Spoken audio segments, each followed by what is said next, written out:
Third Sunday of Easter, Year C, May 4th, 2025. Reflection by Reverend Father Clifford Atta Anim. Kindly like, subscribe, and comment for more. Acts chapter 5, verses 27 to 32, 40b to 41. Revelation chapter 5, verses 11 to 14. John chapter 21, verses 1 to 19.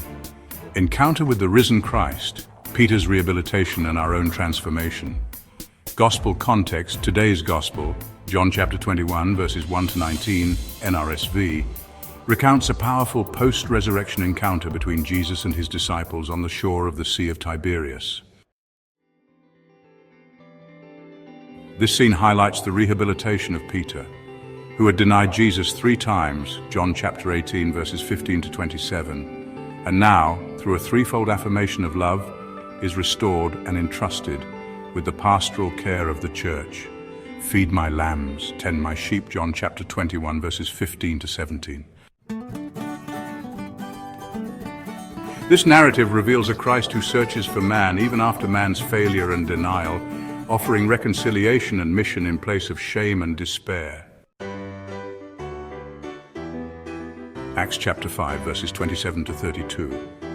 In the first reading, Peter, transformed by the Holy Spirit, boldly proclaims the resurrection before the Sanhedrin, defying orders to keep silent. We must obey God rather than any human authority. Acts chapter 5, verse 29, NRSV. The fearful denier has become the courageous proclaimer of Christ, exemplifying how grace turns weakness into witness.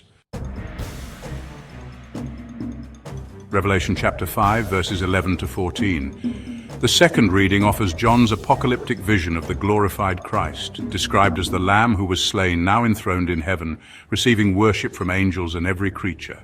Revelation chapter 5, verses 12 to 13, NRSV. John chapter 21, verses 1 to 19. This gospel episode confirms that Jesus' appearances after death were not hallucinations, but tangible events. The miraculous catch of fish symbolizes apostolic fruitfulness, and the shared meal symbolizes Eucharistic fellowship.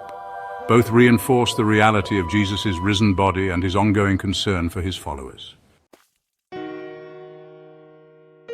Fishing and shepherding. Both metaphors are foundational for understanding the Church's missionary and pastoral mission. The miraculous catch, as described in Luke chapter 5, verses 1 to 11, and John chapter 21, foreshadows the apostolic mission.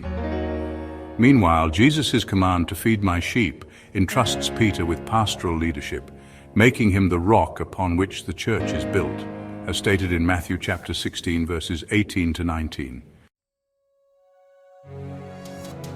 Forgiveness and mission.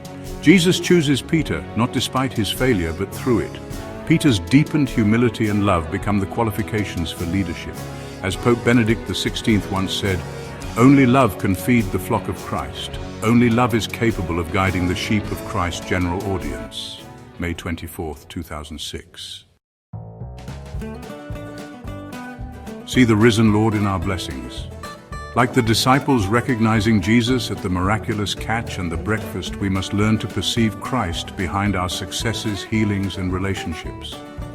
Gratitude becomes the lens through which we detect his hand in our lives. James chapter 1, verse 17. See him in our suffering. The risen Christ also appears in the crucible of pain and loss, just as he met Saul in blinding light and suffering. Acts chapter 9, verses 1 to 19. These encounters can be moments of transformation when we allow them to deepen our trust and dependence on him. Recognize him in others. The Lord often reaches us through the encouragement of friends, timely advice, or even anonymous acts of kindness.